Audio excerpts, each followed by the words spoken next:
बिस्मिल्लाहिर्रहमानिर्रहीम। हमारे पास JDC lockdown में जो जेडीसी सिंध भर में और पाकिस्तान में मुख्तलिफ जगहों पे राशन भेज रही थी, उसी में जो हम अंदरूनी सिंध राशन भेज रहे थे उसमें खैरपुर, गंबट और दीगर जगहों पे अजहर बरोही साहब, इनकी टीम केडीसी, ये लोग राशन डिस्ट्रीब्यूट कर रहे थे। कल भी हमने इनको तकरीबन 7.5-8 लाख रुपए का राशन भेजा, वो इन्होंने डिस्ट्रीब्यूट किया।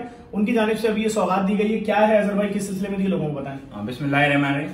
जैसे कि जफर भाई यहाँ पे पूरे पाकिस्तान में जैसे ग्रैंड ऑपरेशन चल रहा है इनका राशन का, इसके अलावा ये यहाँ पे कोरोना के हवाले से बिल्कुल फ्री कोरोना जो है हॉस्पिटल बनाने जा रहे हैं। इंशाल्लाह इनका 1-2 दिन में इफ्तिताह होने वाला है।